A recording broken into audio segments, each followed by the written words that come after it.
The question that I'm always asking, and has been for many years, is what is the dance?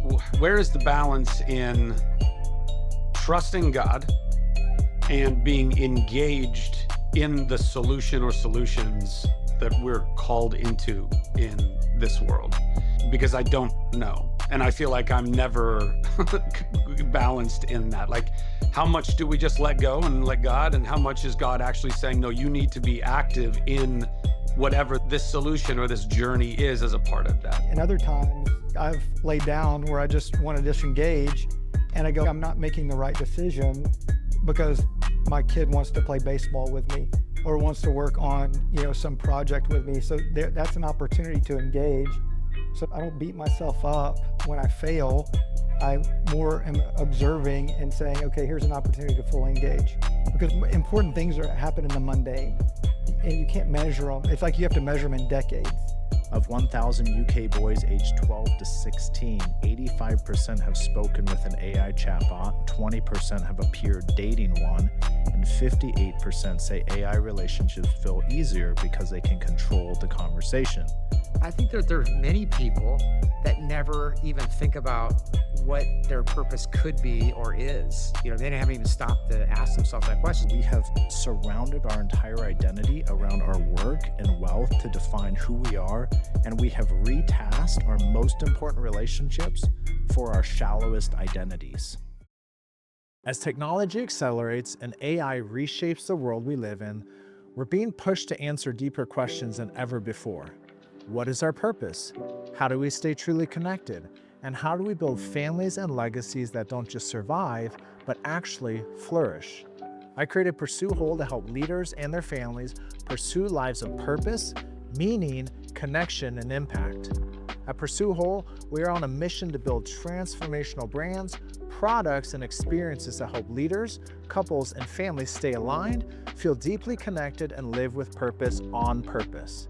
Because success in one area of life is not enough. We exist to help you pursue wholeness in every aspect of your life and leadership. The future just isn't reshaping how we work, it's reshaping how we connect, how we lead, and how we make sense of who we are and our purpose in this world. And without intention, it's easy to drift, accumulating success on the outside while slowly losing what matters most on the inside. Pursue Whole exists to help you stay grounded, connected, and fully human, so you can build a life, a family, and a legacy that truly lasts. To learn more, go to pursuewhole.com. Hey everyone, welcome to the Whole Future Podcast. We created this podcast to help you as a leader and your family remain whole, connected, and grounded in this age of AI. So during this show, we discuss recent trends and research shaping things like work and money and health and family and leadership. And I want to kick off today's episode by introducing my co-hosts. We have Max Hansen back. Max, welcome. Thanks for having me. Max is the founder and CEO of Y Scouts, a purpose-driven executive recruiting firm. He's a great friend. We have a lot of fun on this podcast together. Jared Credit is also our co-host. He's not here today. We'll miss him, but we have two amazing guests on today. They are friends. Jonathan Lusk is my friend. He's the co-founder of BirdDog, a tech-enabled land intelligence and asset management platform. So that helps private landowners unlock their full potential of their land. So Jonathan, welcome. Thank you for having me, guys. This is going to be fun. We also have Zachary Levi, who Jonathan introduced me to about a year ago. Great guy. Had a lot of fun talking to you, Zachary. Zachary's an actor. He is the voice of Flynn Rider on the Disney movie Tangled. He starred as Shazam in the superhero movie, which my boys love. Thanks, Zachary. That's been great. He's got two new movies out, Unbreakable Boy and Sarah's Oil. And then one thing I want to talk about today eventually is Wildwood, a masterfully designed haven where artists, storytellers, and seekers come to create, connect, and restore. That is Zachary's main project he's been working on right now, which I'm super excited to dig into. But on this podcast, the way I like to start it is one big question that you've been asking yourself or others during this season of life. And the reason why I say this is because I heard a really good quote maybe 3 weeks ago that said, a question well phrased is an answer half given. And I think a lot of the problems in our world and innovations and insights come from not just answers, they come from really meaningful, deep, authentic questions that we ask ourselves and we ask others. So a question well phrased is an answer half given. So Max, why don't you kick us off? What is a big question you've been asking yourself or others in this season of life? Yeah, so the question I've been asking myself is who am I when all of my accomplishments and everything else is stripped away? So that's the question I've been wrestling with. Powerful. Jonathan or Zachary, why don't you guys jump in here? I mean, the question that I've been asking myself and others is what is your assignment in life right now? And are you fully engaged? And the opposite, if you don't know what your assignment is, or you might, and are you fully engaged with that right now? The question that I'm always asking and has been for many years is what is the dance? Where is the balance in trusting God and being engaged in the solution or solutions that we're called into in this world? Because I don't know. And I feel like I'm never balanced in that. Like, how much do we just let go and let God? And how much is God actually saying, no, you need to be active in whatever this solution or this journey is as a part of that? I just gave a presentation to Harvard Business School yesterday, and I was looking at this language of abundance that we've been pushing with AI in society. And one of my big questions around that is, will the abundance that is promised give us the abundance around health and human wholeness? Because I do think that if you hear a lot of people talk about abundance, and we'll talk about this today, they talk about things like optimization, they talk about things like democratization of knowledge and education, but I've never ever heard them say that this abundance has attached to it human connection, emotional health, mental health. And I'm wondering if this era of abundance that's coming is really going to give us emotionally and relationally what we're longing for as people. So that's been my big question is how do we get that as a category inside of this abundance? And I've been doing a lot of work to try to figure that out. So, okay, let's jump in today. We're going to start with some of our first slides. And we're going to first look at, because we have our resident Hollywood actor here, we're going to talk about media. And everything looks real, everything feels true. When everything can be fabricated, what's left to believe? And does anyone still even care? So 2 stats on the use of media and technology. These were some new ones that just came out in April. So a 4-university UK study found 2/3 of babies under 2 now use screens, some up to 8 hours a day, which is wild. Nearly 1/3 of newborns are exposed for over 3 hours daily, and 1 in 10 regularly fall asleep with a screen. So this are kids aged 2 to 3. Another stat here, the average person now spends 6.5 hours a day on screens, roughly 42% of our waking life. And that means that across an average lifespan, that totals 19 years spent inside of our digital world. And for Gen Z, that's going to be nearly 29 years because of some of these stats that are going up. So just off the front end here, the amount of time that we spend in our digital world and the ages that we're getting focused on that. What are the implications of this for our kids? What are the implications of this as human beings to be so inundated inside of these technological and digital worlds? Would love 2 cents here, and then we'll move on to some new stats. Man, I mean, I think the first thing that comes to mind for me is kids with screen time that early. I mean, it's borderline child abuse. I mean, I think we just have to all collectively agree that a lot of screens early on, keeping phones out of schools, try to really go out of our way to set the bar, a lot higher than allowing that to happen. Clearly it's happening. So that's the first thing that comes to mind when I start thinking about it. I look forward to furthering this conversation with the abundance mindset because I'm having a trouble with the abundance mindset and I want to think that I'm going to get there. So, I'm hoping that I can get there because I think when it comes to screens and what you're learning on the screens, I'm hoping that will buy you more time to focus on relationships and stuff like that. But clearly that's not happening yet. So I look forward to digging more into these other slides as well.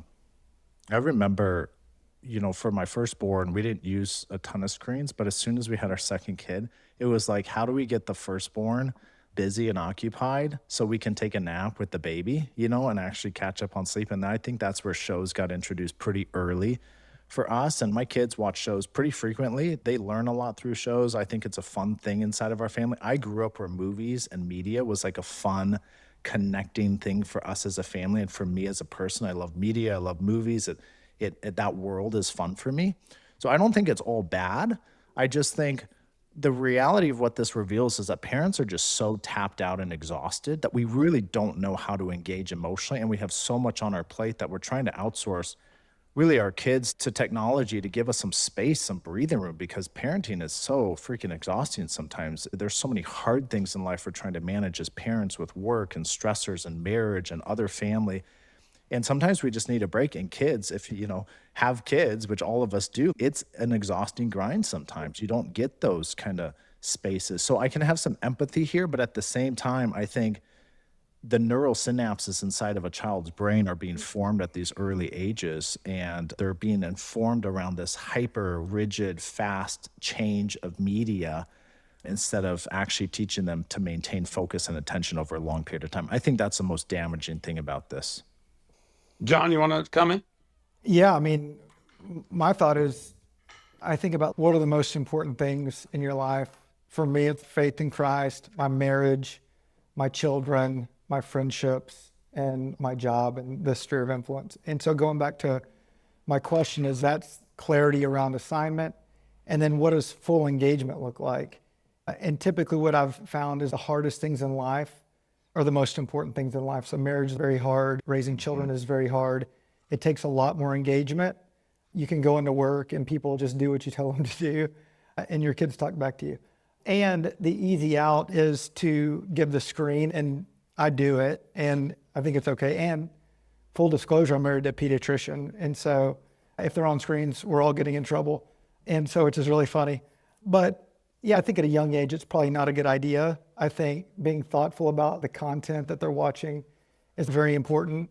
But the bigger question is, why am I doing this? And sometimes you're just exhausted, like you were saying, Andy, and you need a break. And other times I've laid down where I just want to disengage, and I go, I'm not making the right decision because my kid wants to play baseball with me or wants to work on, some project with me. So that's an opportunity to engage. So I don't beat myself up when I fail. I more am observing and saying, okay, here's an opportunity to fully engage. Because important things happen in the mundane, and you can't measure them. It's like you have to measure them in decades, but the decisions are made every day, and the feeling's not always there. So it's like a bigger question to think about, of going back to what is your assignment? Your assignment is a father in this scenario, and then what does it look like to be fully engaged? Obviously the statistics are alarming. And I think that philosophically, I believe that we can't stop progress. We can only hope to guide it. And that feels very scary sometimes, but it's also very freeing because we have to recognize that there are things that are outside of our power. And God is also in and through all of these things. God is the God of the universe. And so we have to be willing to recognize that we can have a little bit more trust in this, but being cautious of what is happening. I would say, fortunately, these statistics are becoming very well known. This is spreading like wildfire. People are waking up. Jonathan Haidt and various other authors and doctors, and the data is coming out, and it's terrifying. But that, I think, will create a course correction. How quickly, how efficiently, all that stuff, I don't know, but I think that's a good sign. Gen Z is actually starting to put down technology more and more. So I don't believe that a number of 29 years of life will hold. More than that, I think that for better or for worse, is going to be new breakthroughs in technology that all of us will put our phone down because we'll be wearing glasses that have all of these things literally in an augmented reality format on a lens. And again, is that better? Is that worse? I don't know. But at least we won't be doing this. You won't know if somebody's actually talking to you or talking to somebody else. But there's a lot more that is going to evolve out of this that will start to disrupt all of that data already, right? It's almost like it's already old data, very important data, and data that does reflect where we are right now. But, to the point of, is it all bad? I mean, I don't think the problem is specifically screens. It's how are we balancing, what types of screens and how are we balancing that, right? When we were growing up, I was in front of a screen a lot, probably too much. But also, I don't think that it led me down some really horrible roads medically necessarily. That's arguable. Maybe some of my mental health could have been improved if I was outdoor a little bit more, but I was also outdoor all the time. And I also watched a lot of Saturday morning cartoons and movies and played a lot of video games. And quite frankly, a lot of that has led me to being the artist that I am. I was absorbing Yeah. all of those things and storytelling and creativity. And I got a lot of outdoor play. But also, again, types of screens. The screens we're all looking at right now are blue light screens. Screens back in the day used to have a lot more warm light that was coming through on that. So we would be sitting there watching our CRT TV. We weren't getting a whole bunch of, I'm not a scientist on this, but I'm pretty sure this is true. We weren't getting a lot of the same blue light that is screwing all of our mitochondria and circadian rhythms up, which is very true. So all of those are factors, I think, in this particular topic. I remember, same for you, Zachary. Like, I watched a lot of screens and I played a lot of video games, partially because I had a Sega Genesis and then I had an N64, Oh, yeah. which was huge for me. I played Zelda Ocarina of Time all the time. GoldenEye? Did you play a lot of I GoldenEye? played GoldenEye with my Oh, brothers brother. all the time. Amazing game. And I remember, yes, I would play for, 7 or 8 hours a day. But even today, I play video games with my kids. And I actually read a study, this Breath of the Wild game for the Nintendo Switch, which we love to play. It actually, those open world games, a lot of the data actually shows that it actually allows someone to have creative thinking and problem solving skills. When you go into this Absolutely. world, you're having to solve problems and having to solve things. I think there are certain games that are better for the human brain, like problem solving games, versus just games that are like push button and then you just basically shoot people and fight and stuff like that. But those, Sure. those And are maybe there's a strategies. place for both of them, depending on your age and depending on how much you're playing them. Yes. But certainly there's lots of data that suggests that puzzle games, problem solving games. I mean, by the way, there's been a study that was done recently that talks about how children who grew up in the early form of gaming in the 80s and 90s actually have far sharper problem solving skills because those games were harder. They were way harder. And we didn't get any instruction. There was no internet to look up the answers. Maybe with Nintendo, you got Nintendo Power, Yeah. or that you could call up the hotline, get a tip or whatever. But by and large, they were more difficult games, and therefore they sharpened our minds more. And I Yes. definitely attribute a lot of the video game playing I did to a sharper mind in those regards, hand-eye coordination, and again, from a creative standpoint, it's an incredible Yes. place to learn about all that stuff. the And music, great storytelling. the Yeah, storytelling. I mean, games now are like movies essentially. 100%. So I'm kind of mixed on this one. I think what's interesting, let's go to this next slide, because I think what's interesting is how the synthetic is becoming actually what people are drawn to. So 39% of new podcasts in 9 days were AI made, which is a crazy stat for me. So there is a lot of AI slop out there that 39% of new podcasts in 9 days were AI made. There is a singer, Eddie Dalton, a fully AI generated blues artist who held 11 spots on the iTunes Top 100. So this is an AI generated musician. And the album, The Years Between, it was at number 3. Also, an editor at Fortune magazine, Nick Lichtenberg, used Perplexity and Notebook LM to publish 600 plus AI assisted articles in 6 months. AI assisted stories drove nearly 20% of Fortune's web traffic in the second half of 2012. So there's this synthetic flood of a lot of what I would say sometimes AI slop. But when you look at this singer, Eddie Dalton, a lot of people actually want this content. And going to the next slide here is the rise of the celebrities, the synthetic celebrities. So 3 names kind of stand out. And these have been, highly disputed and debated, not disputed, but debated. Ludo Magalu, the world's highest paid virtual influencer, has 9 million Instagram followers, 31 across platforms, an AI influencer, but generating millions of dollars a year. And then you have Little Makila, the digital celebrity with a luxury Rolodex, 2.3 million Instagram followers, has created brand collaborations with Prada, Calvin Klein, BMW. And then Tilly Norwood in the Hollywood space, this synthetic star that has had a lot of kind of pushback, but also Amazon Prime's executive, one of their leads, just went over to essentially the Tillyverse to kind of drive this expansion of these 40 plus AI characters. So what's interesting to me about this is there's a lot of synthetic development around AI. There's music, there's art, there's television, there's all these different things. And a lot of people actually like it. they really want it. They enjoy it. So what are your guys' thoughts on that as far as what is human made, what is synthetic made, and what the human heart and kind of desire craves as far as art and media and technology? Yeah, I mean, it freaks me out a little bit. I think it's just going to push us all to, grow in different ways. And, somebody owns these, these profiles, and I think that person ultimately is, kind of the artist of them. So I don't know. To me, I have a more positive spin on AI, and it changes every week. But I also just went and heard Peter Diamandis speak, and so his outlook's a little bit more positive, talking about singularity and just how things are evolving. I'm in the kind of position that while all this is happening, it's when I hear you say, "Hey, it's replacing a lot of these humans," I think it's just making the actual human connections that much more valuable to a certain extent. So, maybe I'm in this world that I need to, maybe think about further, but to me, like I said, it's increasing the value of real human connection. People are seeing it. We're going to see where it goes. Obviously, the market will adjust, and we will adjust as humans as we see all these things. But it's definitely interesting to see. And to your point, though, I do question, like, why do people actually want this more than normal human connection? That's a question mark that I don't know if anybody has the answer to, but it's certainly worth talking because that's the real question. I want to hear from Zach on this. We got to go in order, I thought. Well, whatever.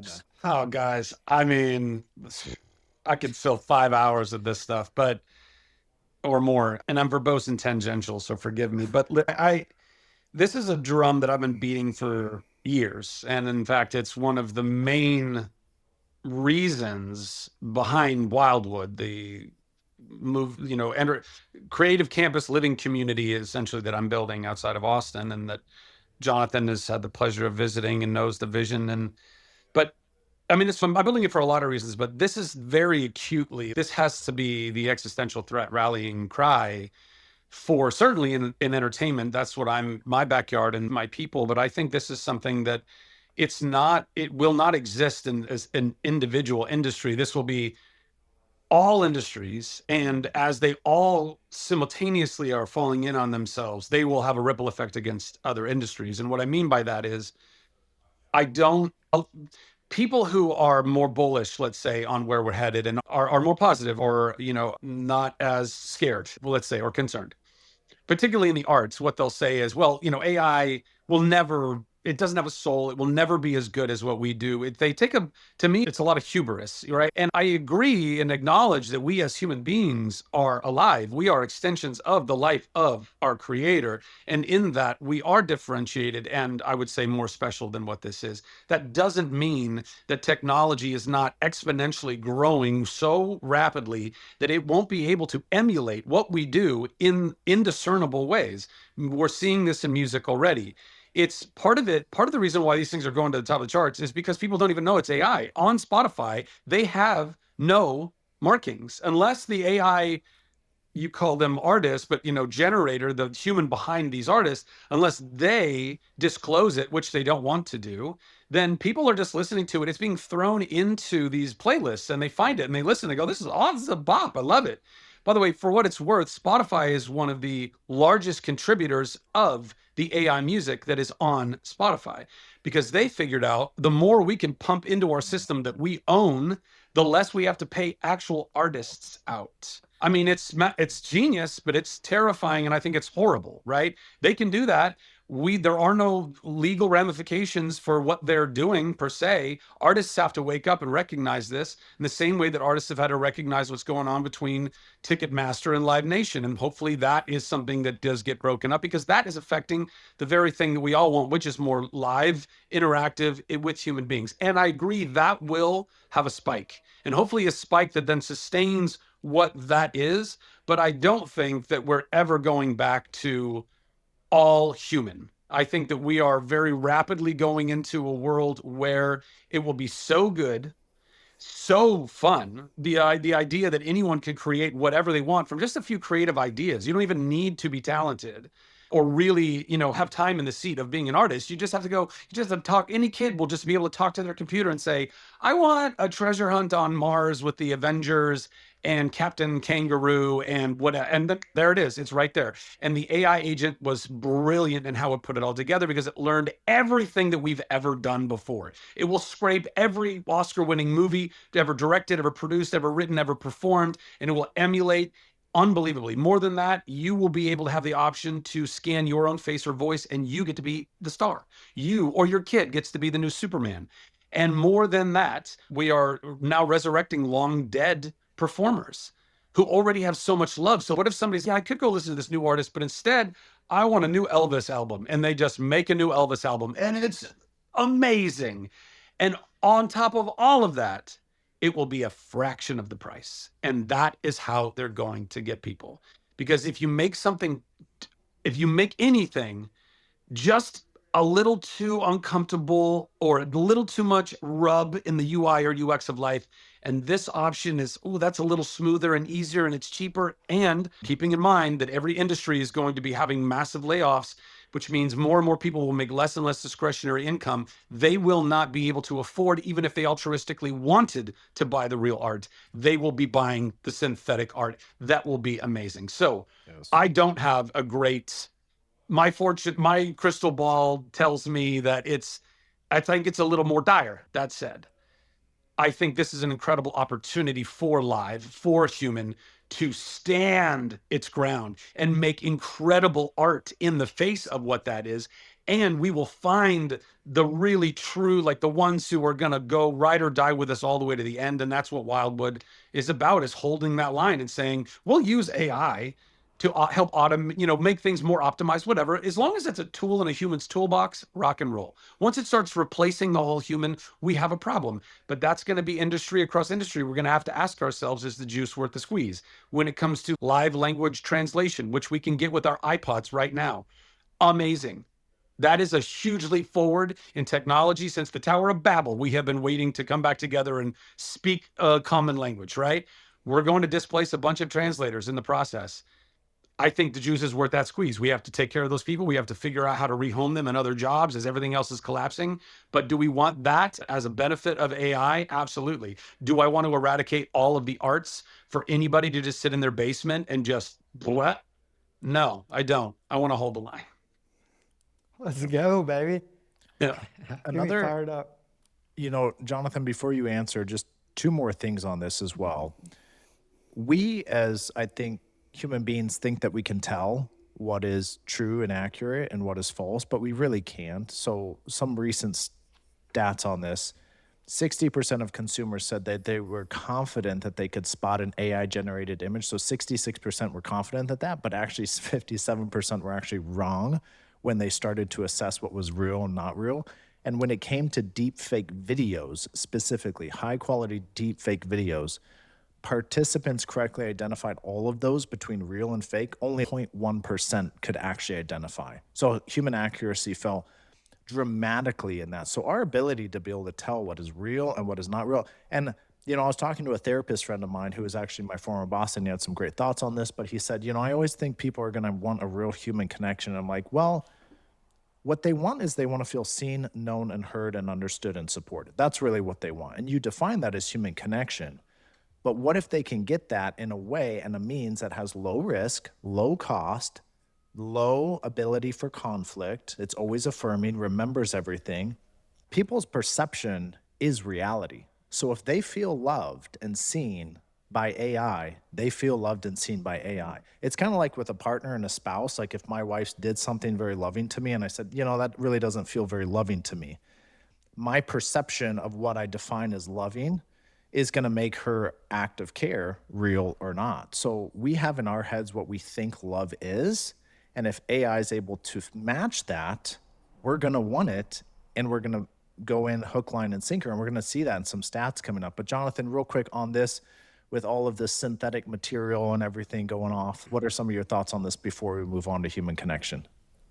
My thought is that, it probably dovetails into human connection because for me, when I think about Zach's job and getting displaced, it's really sad to me, the human portion of this. And it's also, it's what the people want. So it's only going to grow bigger and bigger, whether it's movies or, like he was saying, where you can put yourself into the movie, or you can, bring back Elvis or whatever it is. I think about my job, and the way that I think about this is like AI codes 100% of my website and everything I'm doing. And what I've noticed about myself recently is I'm using it for good. I'm using AI to go find out every grant that's available for my local fire department and my sheriff's department. And then AI is completing the grants based on our little community that we live in. It's they're like, wow, we don't have to hire a grant writer. Hey, I just got you $3 million for equipment that you couldn't afford prior or whatever. So I see the market's very inefficient. So if there are jobs to be increased, it's that people are going to use AI to, create good in the world or make the market more efficient with things that like Zach was saying earlier, you had to get on the phone if you wanted to figure out like how to beat Super Mario Brothers. And then you'd have to get on the phone to understand a grant, or as an example. And so now you can just fill them out. What I would tell you now is, and it's just brand new, but I use it every day and I'm getting bored with it. And I miss the human interaction. And so what I find myself doing is I don't want to play with it. And the world's endless that I could use it for, right? But I'm drawn to humanity and people. And actually that's why I'm using it, is to help other people. But I find myself going, let's go hang out with, my wife or my employees or my friends or whatever, because there are diminishing returns on it. And so you can only sit in your house for so long and do these things. And I think it's the Lord kind of entering in, going, I'm gonna take down the Tower of Babel, and I'm gonna use this for good, and some of it is not gonna be. Other people are gonna use it for bad. But I think at the end of the day, it leads to more human interaction. I just went to the Savannah Bananas baseball game with my family. 102,000 people at Kyle Field at Texas A&M University, the greatest university in the world. And it's like the WWE with like an unknown outcome.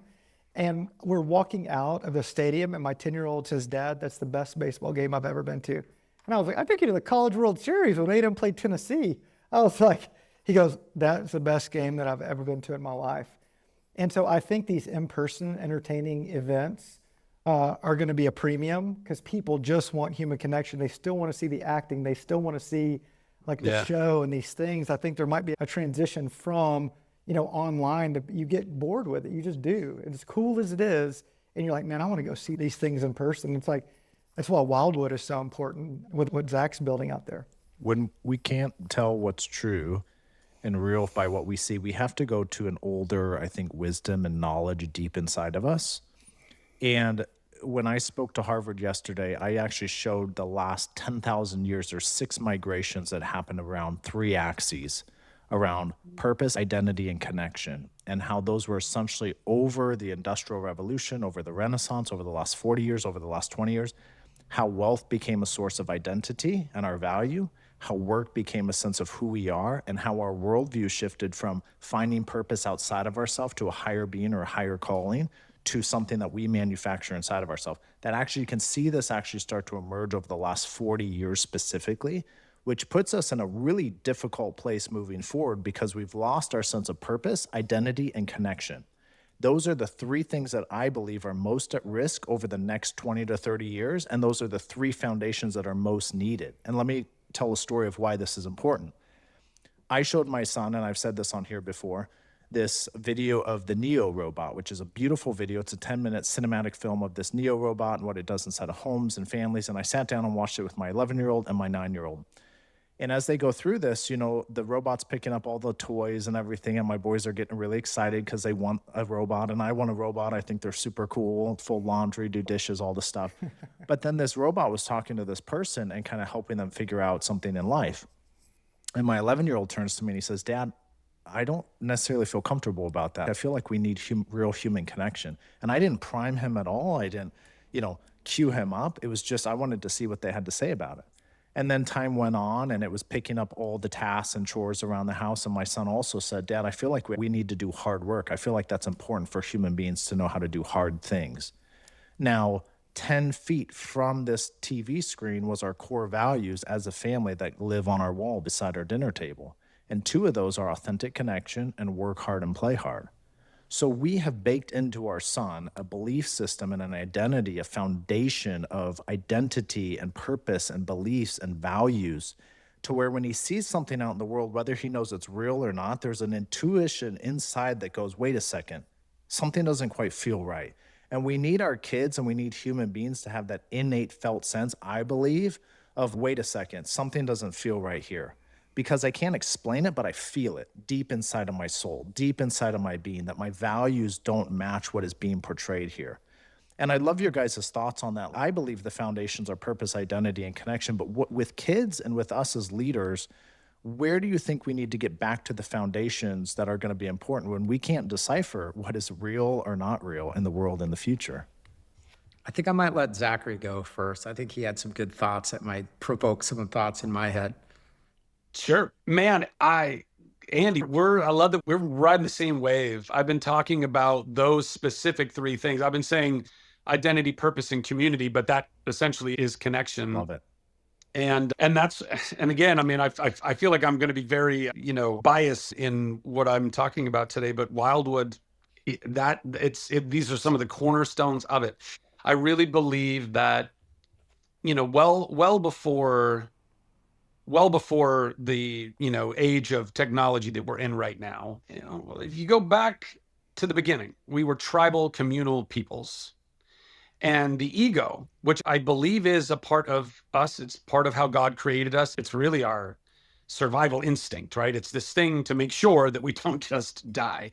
But it used to be a much simpler mechanism, I believe, because before all of the trappings of life that we live in now, the ego had 5 things it was responsible for: food, water, shelter, clothing, and community. That's it.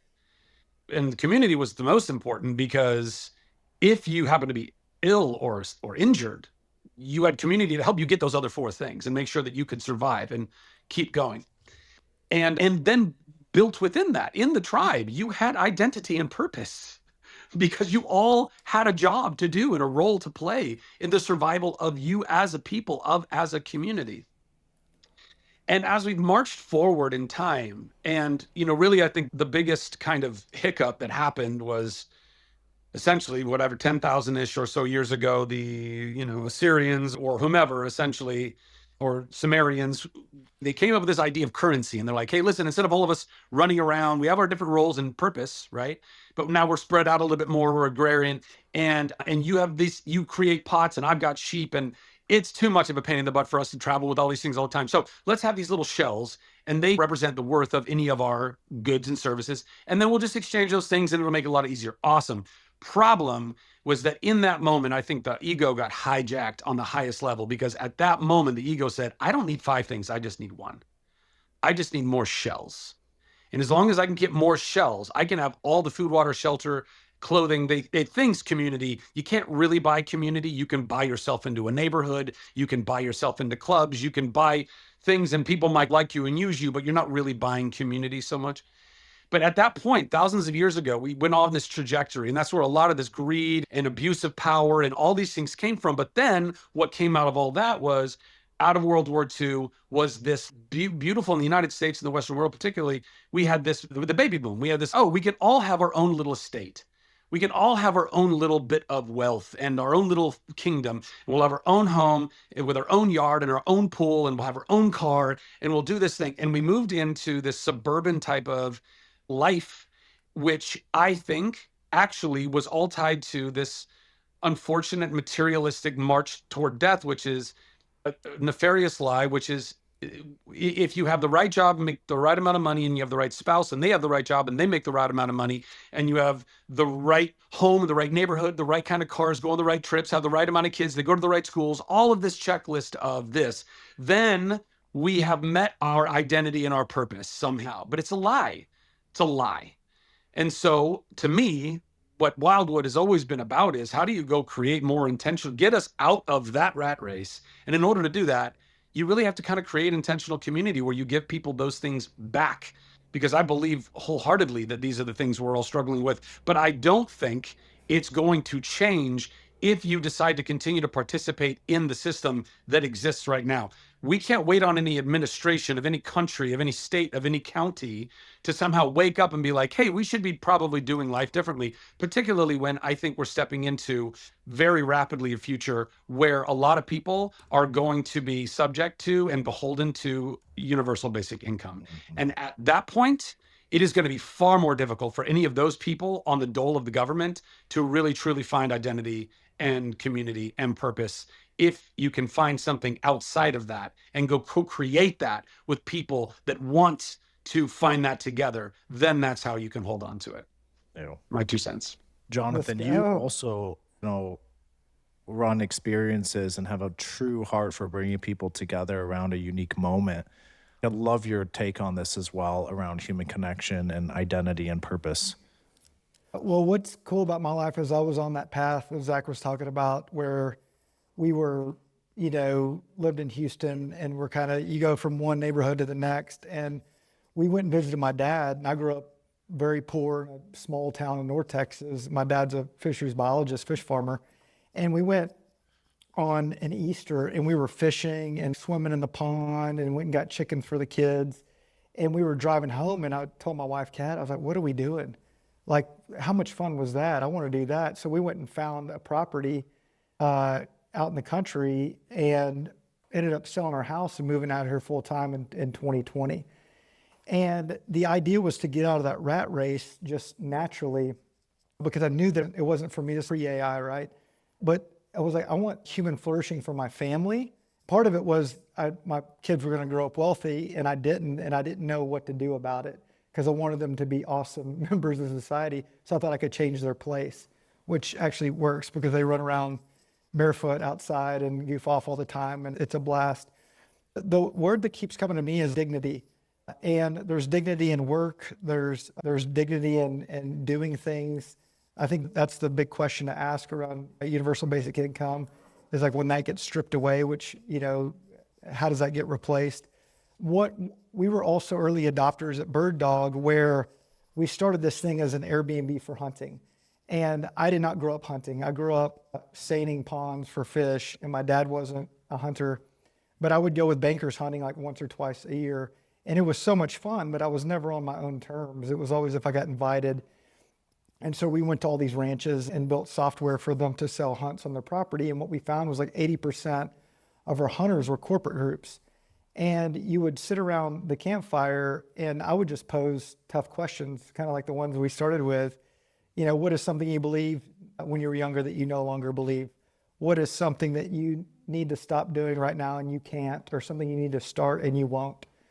And guys started opening up around the campfire, and it all went back to your marriage, I'm a Christian. It's like whether you're a Christian or not, everything's back to your marriage and your children. I don't care how much money you have or how much power, you either did a good job or you did not. It's very binary. And guys are like opening their hearts. And then you've got these father-son hunts where they're talking to their kids for the first time. And guys are going, hey, that's a life-changing experience. So that's what I knew. We were using technology to get people off technology and have the human connection, which is changing their life. I think even more so when I talk about in-person events, that's what I'm seeing. People want to get outdoors, and we've added like horseback riding and bird watching and anything outdoor recreation where people can use their properties for people to get outside and have an experience, not because AI, and I think that's where it's going, it's just naturally what we build the business to be, and we'll be the beneficiary of that. I mean, the irony is we're using AI, and I let 10 engineers go last month. And so now I've got 9 full-time employees, like half the company, and we're all in the office, we're all in here, and we have human connection, but they're working like 12 to 15-hour days because it is a video game. And they're leveling up every single day with what they're building, but they're building technology to actually get people off of it. So it's very ironic, but I think that's where the world goes. Is like the world's not awake right now to what's happening. No one understands. You can use AI for like Google. You can use it as a co-pilot where it's like, hey, go do these things and then get my approval of what we're going to release. Or you can just go full send and let it go, which is going to make the market more efficient. Like there's going to be a lot of speed. I think like a very small portion of people are actually using it this way of how it can be used. But I think the market gets efficient. And then there's a huge demand for human interaction, which will get us, I think it's going to happen very quickly, which is going to force these relationships, and the good guys win. So if you can create these experiences at Bird Dog, at Wildwood for human flourishing, it's a pretty important assignment. And are you fully engaged? There's a trend I think that's taking place that I want to name real quick. And then Max, I want your thoughts on this first thing. So let me show some slides on this to reveal some of my thoughts here. There is this abundance to crisis concept that's happening. If you look at this slide, you can watch this on YouTube. There's a slide here, the promise of AI abundance. This is 20 or 15 to 20 of the top leaders in AI. You got Bill Gates, Jensen Huang, Reid Hoffman, Mark Andreessen, Ray Kurzweil, Dario Amodei, Sam Altman, talking about the abundance that is going to come. And they have their quotes here, and they're beautiful, and they're potent. Now, on the next slide, this is all of them, all of those people now talking about the crisis of meaning and purpose that is going to come. And it's the same amount of quotes on the next page of all the hard things that will come for humanity if we do not define our sense of purpose and meaning that is to come. And if you look at America, the stats right now are that America has the highest rates of fear of AI out of anywhere else in the world. Italy is 49%, America is about 50%. Asia has the highest rates of adoption for AI, and I think part of that is because Western culture and European culture, we have surrounded our entire identity around our work and wealth to define who we are, and we have retasked our most important relationships for our shallowest identities around work and wealth. So here are the top kind of 10 fears of Americans. One of them are highly worried about inaccurate information from AI, 66%. 64% believe AI will mean fewer jobs over the next 20 years. 63% are very concerned about deepfakes and synthetic media. 59% are highly worried about loss of human connection. And many believe that AI will worsen creative thinking, and this can go on and on. But the next slide, the reason why I think all these things are coming up for human beings is because it's really not about these fears. There's something deeper going on. And here's what I think it is. This is just the fruit that we're seeing and we're attacking. Oh my gosh, AI is going to attack our creative potential. It's going to attack our connection. It's going to attack jobs. I really don't think that's about. What I think it's about is AI is making us ask questions of ourselves that we have buried for the last 40 years, that we've used money and work and identity and work and performance to bury the existential and philosophical questions that we need to face. And here they are. The top 10 questions that we've been bearing. If AI can do my work better than I can, what am I actually for? My kids are growing up with AI companions and tutors. Am I still needed as a parent in the way I thought I was? I built my identity around being smart, capable, productive. What happens to me when those aren't scarce anymore? How do I know my thoughts are still mine when AI shapes what I read, write, and decide? What do I pass on to my children when the skills I mastered may be obsolete? And if AI never gets tired, never fails me, never disappoints me, why do I still need people? We're talking about so many things around work and human connection, but I think the reason why we talk about this is because we're having to ask very deep questions about what does it mean to be human? What is our purpose and value? What is our sense of worth? Max, I'd love your thoughts on this data and this convergence. The people who talk about abundance also talk about the fear of purpose and identity equally. Like, where are we headed and what does all this mean for us? Yeah, I mean, for me, I don't know, I always try to simplify stuff, but I think all of those people that we're talking about that are telling us how good AI is going to be, I mean, they all want their stock price to go up in AI. I mean, it's every one of those when I was looking at it, I was like, oh, yep, it's always, in their best interest. For me personally, I kind of been going through a little bit of a purpose crisis, not in a bad way, but when I found out I had cancer, it got me starting to think about like how lucky I've been in my work to pursue hiring purpose-aligned and performance-proven leaders and feeling really good about that. But as I learned that I have cancer, I just started to think about how I've focused so far my identity on the outside of pursuing stuff and even a purpose. I've been pursuing my purpose. And I don't know if I've done a lot of work looking at myself inside with all those things removed, but it just kind of gets me thinking, to your point, is how important our jobs as fathers. I have 5 kids. It sounds like you guys have a slew of kids as well. To really lay that foundation, to give them an identity first, in my opinion, even before purpose, because I think that there's a lot of things that people perceive as purpose that they're pursuing, when really it's not helping them have a better sense of identity of who they really are. And again, this is, very raw, because I, worked my career and built a company to 50 million and sold it, and, started a purpose-based leadership search firm, and felt like I was not untouchable, but I felt like I was on the right track until recently I started thinking about what I'm actually pursuing, even in the purpose and the work that I'm doing, is something external, and I haven't addressed the internal sense of identity and who I really am. And I'm not, but back to the, what we're talking about. I mean, I'm a little bit more of an optimist when it comes to this. My hope is that there is an abundance, meaning technology and AI helps us focus more of our time on this stuff, because I think most people are in this rat race where a lot of people that, we know, you do a lot of this work, and I've worked with you. I think that there are many people that never even think about what their purpose could be or is. They haven't even stopped to ask themselves that question. So my hope is that this creates efficiencies and abundance where it's going to allow people and, to develop themselves and actually ask that question, spend more time. I believe spending time, and I'm about to have my summer in Coeur d'Alene. I spend all my time outside and with people connecting. And that combo sounds like at Wildwood too. And I think, Zachary, I don't know if you and I connected, but now I'm remembering talking to somebody about Wildwood probably about a year or two ago. Maybe we may have. Let's revisit it. Anyway, and Jonathan, you're talking about the same thing, being outside in nature and connecting with your family and close friends. To me, as long as you don't let AI take those things over, which that's a choice. I think we've let, in the social media world, you can let yourself get distracted with your, with your device. But I feel a lot of the pitfalls that we're going to fall into with AI is us opting in to be distracted by it so often. So I think we're just going to have to steward it as leaders and as parents, and, again, keep our kids grounded in a sense of what really matters most. I'm hopeful because I think 2 things. We are going to have an emergence of people looking for the foundations again: purpose, identity, connection. Zachary, you talked about that.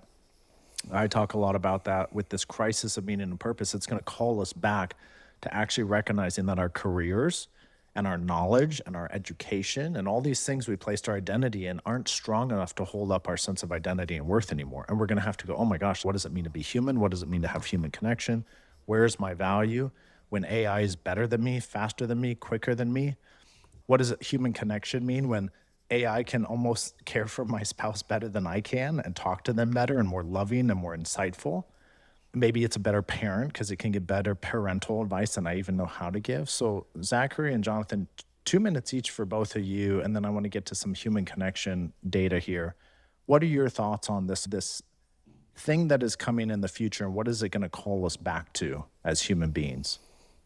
I think as a counselor, you're going to be super busy for sure, because people have put their identity in the wrong things for so long. And so much as it's AI delivers them from that and breaks them, where they have to question who they are, they're going to have to go to wise people who are like oak trees rooted, and people know whether you're rooted or not. And so they will either come to you or they won't. There are very few sages in our world. And so it's going to be a call to have more sages to provide guidance so that you can, and then you'll either be broken or you'll be free. It'll be a binary outcome. You'll be like, no, but I have to have this. This is my identity. Or you're willing to humble yourself and identify your true identity and go deep, like what Max is working through right now. Who am I? What is this, God-shaped hole in my heart? And who am I inside my heart? It's a very good question to ask. It's actually harder than, getting to 50 million. One other thing I'll say is the reason that the insights from these AI guys are so important is because they see things before everyone else. And I remember when I saw it, and it was around February the 10th, and Claude Cowork came out, and I had a non-technical employee build a very technical product on underwriting. It basically can underwrite loans on ranches. And so we got into that business. And I was like, how long did this take you? And he was like, I built it in 30 minutes. And we showed it to a big bank who's got a huge balance sheet. And they're like, we're about to put $10 million in this. It was going to take us 12 months. Well, a 27-year-old sales guy built it last night when he went to bed, and it was done. And so I had this aha moment of somebody's going to build Bird Dog, and the biggest risk for me is it's the kid in the basement that doesn't care about, hunting and outdoor experiences and the human connection, or it's going to be me. And so it forced me to go, I have these different emotions, which is this fear that somebody's going to do it before me. And I don't know how many people are taking it seriously as we are. Because if they are, then there's a risk. And if they're not, then the risk is smaller. But I'm not going to sit around and, say it's not ready or whatever. So what I would tell you is like the Elons and the Andreessens of the world, they see something that rest of us don't see. Because most people don't understand the power of these things. And once they do, then they'll have very strong opinions both ways. But the way that I live my life is moment by moment. Like I have today is all I'm guaranteed. And I understand my assignment. And I'm fully engaged with AI for a thing, but I'm using it for good. But I don't know what a year from now is going to, I'm trying to bring heaven to earth with it. And so we need more good guys bringing heaven to earth. And I think that's how this thing is going to play out. Zachary?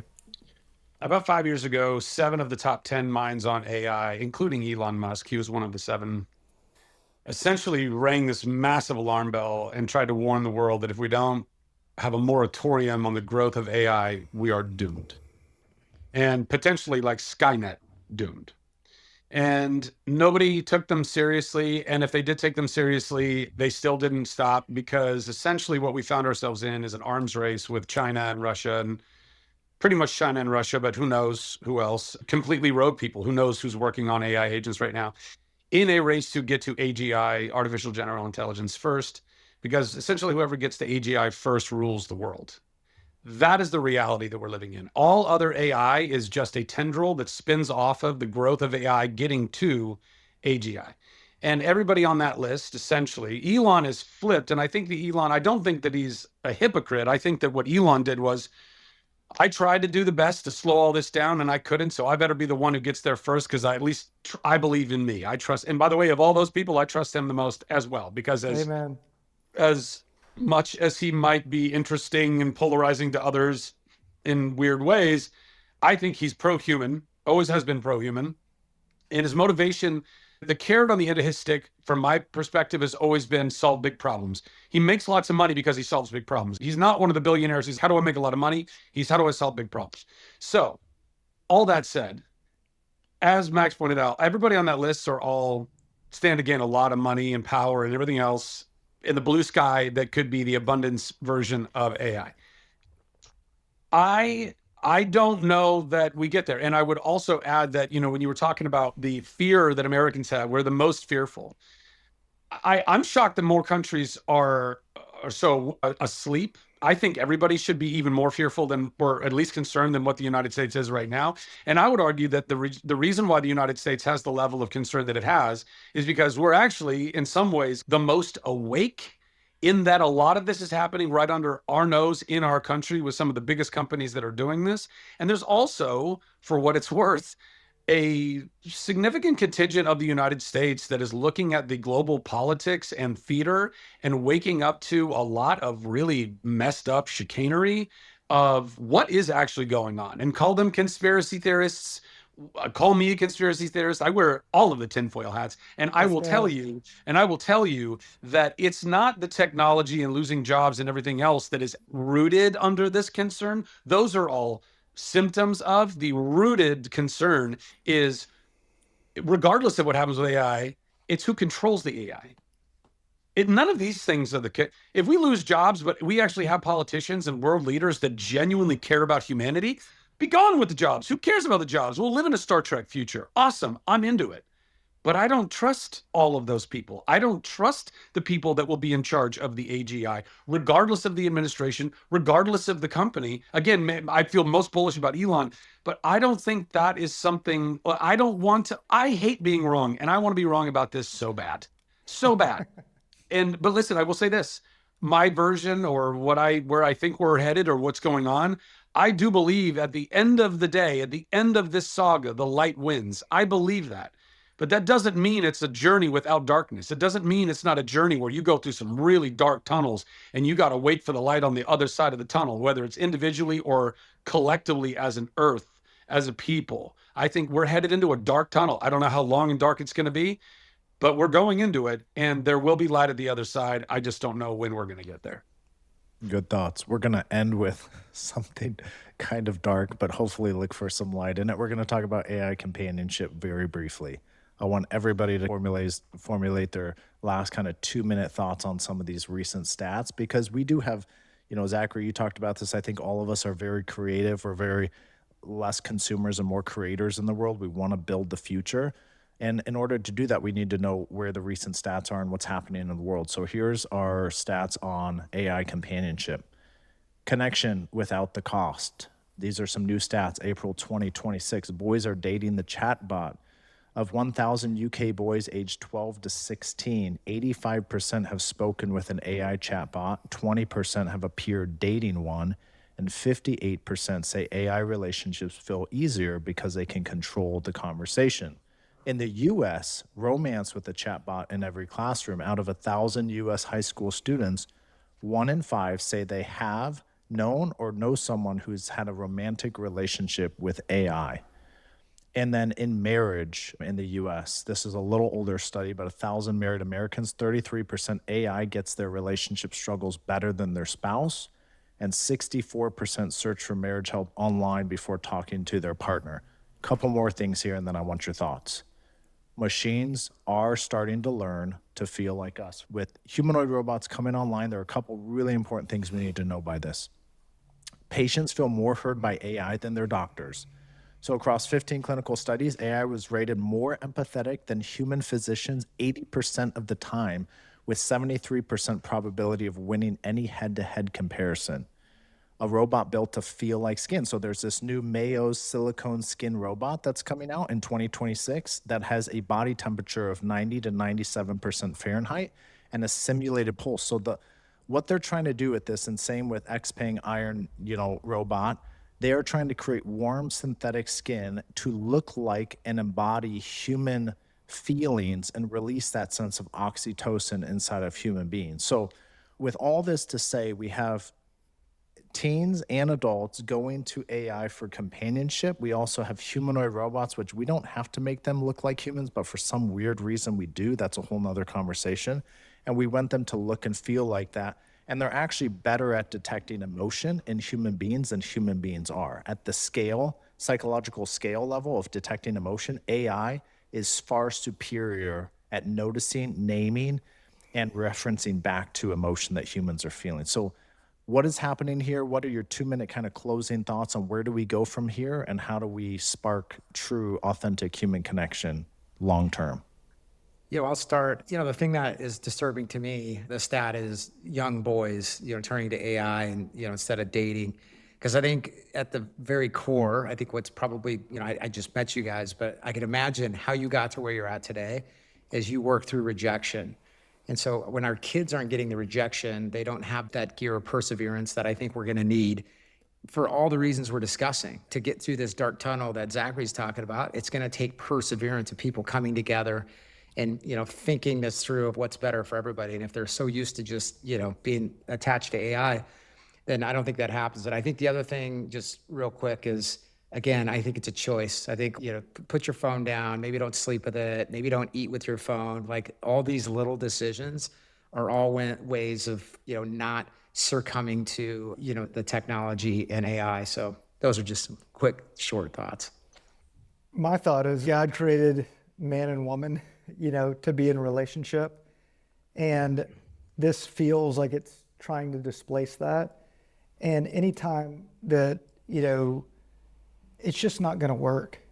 I think about that, a robot companion. The word that came to my mind was like candy or unhealthy food or whatever. It seems really good, but it's actually very bad for you. And so for like long-term, like just longevity, it's actually not good for your body to do these things. Though they're like very fun and you understand me and you listen to me and you get me, but over a long period of time, it actually doesn't get you. And so because you have a soul, and the soul can't be fulfilled by a robot, as good as they are and as good as they're going to understand you and listen to you. And so do I think it's going to be successful and sell a lot and people are going to buy into it? Yes, I do. But I don't think that it's long-term sustainable in relationships. And my final thought would be like all these things are going to push us back into true, authentic relationships. You'll try them. You'll try all of these things. And if they're sustainable, then you're like, yes. But it also made me think of like pornography and how destructive that is. And people are like, man, it's so easy to get access. And it's just like ruining people's lives. It's ruining their lives. And so this is like the closest thing I can think about when you have a companion, like talking to you, which like develops an emotional relationship, which leads to a physical relationship. Like at the end of the day, it's not gonna be helpful. The good thing out of all of this, the darkness, is like the light will be experienced through true human interaction. I truly believe that. And that might be the dark tunnel that we've got to go through, a part of it. Zachary, take us home. Yeah, listen, I have a friend who's now divorced because his wife essentially succumbed to ChatGPT psychosis. And it's incredibly sad. And that was just with an LLM, right?